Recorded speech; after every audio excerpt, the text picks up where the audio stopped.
Dow futures कुछ नहीं कर रहे हैं, नैस्डैक फ्यूचर्स हल्की बढ़त दिखा रहे हैं, 1/4% ऊपर आपको दिखेंगे। वैसे 3 दिन हमने देखा है डाउ फिसला है, 2 दिन नैस्डैक फिसला है, 3 दिन में 1300 पॉइंट गए। देखते हैं आज बाउंस बैक आता है कि नहीं।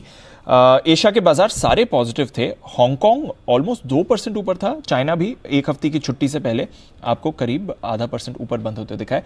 निफ्टी 18,000 के करीब स्लिप होते हुए दिख रहा है, 0.5% का कट है। बैंक निफ्टी होल्ड आउट कर रहा है सर, और यूरोप में 0.5% का रिबाउंड है, हालांकि कल 2% गिरा था यूरोप। बताएं सर क्या करना है। दो चीज़ें हैं दीप। पहली चीज़ तो ये कि 18,000 के नीचे बंद होने की संभावनाएं कम है, लेकिन यहाँ सपोर्ट लेना चाहिए। आप सपोर्ट रेंज में घुस रहे हैं, 17,950, 18,025, 18,050 की सपोर्ट रेंज है, इसमें आ रहे हैं।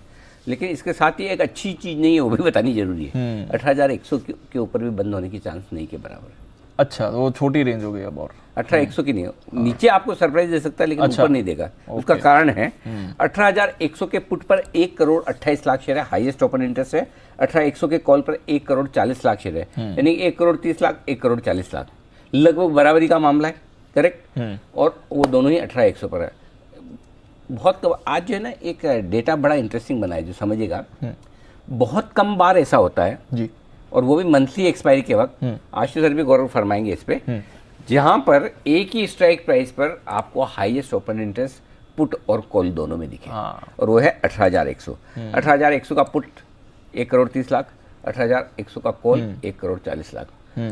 तो आप बोले कम होता है? कम होता है, हाँ बिल्कुल होता है। है। लेकिन इसके साथ एक और चीज और है जो इससे भी ज्यादा कम होती है, और वो ये कि निफ्टी के साथ साथ बैंक निफ्टी भी ऐसे लेवल पे हो जो है 42,500, हाईएस्ट ओपन इंटरेस्ट वहां पर भी दोनों एक ही स्ट्राइक प्राइस 42,500 पर, इधर 18,100 पर है, इधर 42,500 पर।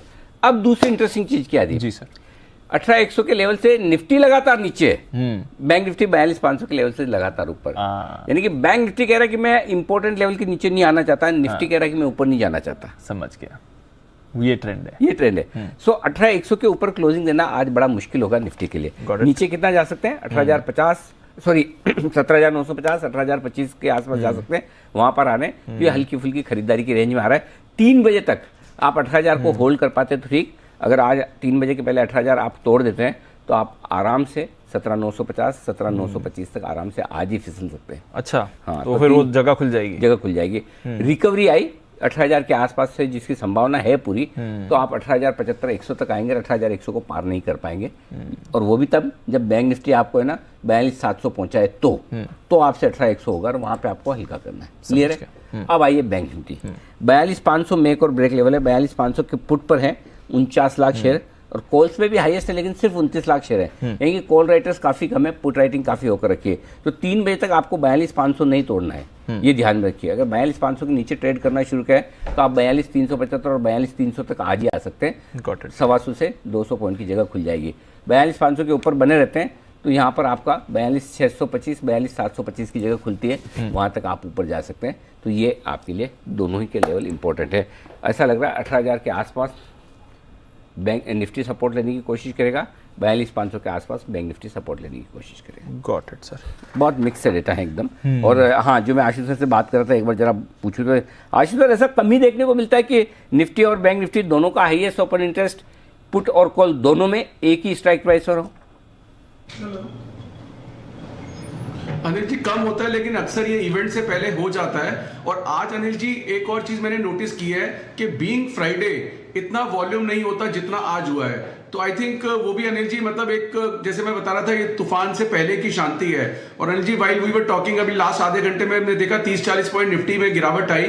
और आप ये बिल्कुल ठीक कह रहे हैं कि निफ्टी एक सपोर्ट से ऊपर, मतलब उसके ऊपर जाने को तैयार नहीं, और वो नीचे आने को तैयार नहीं। एग्जैक्टली इसी वजह से अनिल जी हमने एक लॉट बैंक निफ्टी, मतलब same quantity Bank Nifty buy और निफ्टी सेल का पेयर ट्रेड भी दिया अगर किसी को बनाना हो, क्योंकि बैंक निफ्टी को तो HDFC बैंक या कोई बैंक संभाल लेगा, या आज जो संभाल रहा है मुझे लगता है कि फिनोमिना और रह सकता है। और अनिल जी एक और चीज मैं बताता हूं, मतलब अगेन बहुत बोरिंग ट्रेड था HDFC बैंक का। Beginning of the January series 1601 call और 1702 बेचनी थी अनिल जी। वो स्प्रेड 31 का था, आज 62 हो गया, डबल हो गया।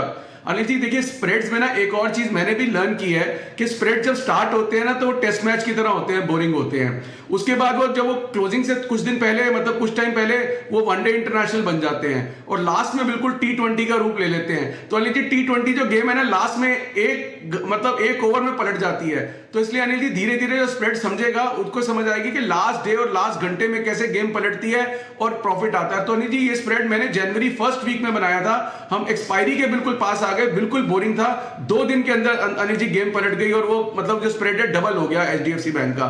तो ऐसे ही अनिल जी इसलिए हम स्टॉक्स में रहते हैं, क्योंकि अनिल जी डैमेज जो है वो लीस्ट होना चाहिए, अपने को कोई भी ट्रेड करना चाहिए अनिल जी, रिस्क मैनेजमेंट ऐसी इनबिल्ट होनी चाहिए। और आपको पता है अनिल जी बहुत ऊपर का तो मुझे कोई ऐसी टेंशन होती नहीं है, डर नीचे का होता है, जैसे मैं अभी बात कर रहा था। तो Anil ji coming back to your point, ये एक चीज नोटिस करना अनिल जी, रिसर्च करना, फ्राइडे को अक्सर इतने वॉल्यूम्स नहीं होते कॉल पुट के अंदर जो सेम स्ट्राइक के ओपन इंटरेस्ट की बोल रहे हो। तो अनिल जी वो सिग्नल है, मैंने निफ्टी में अनिल जी मंदी का रीड किया है और मैं जो स्प्रेड बनाया है मैं उसी से चलना चाहूंगा। और as an insurance Anil ji जरूर रखना चाहिए निफ्टी की पुट्स।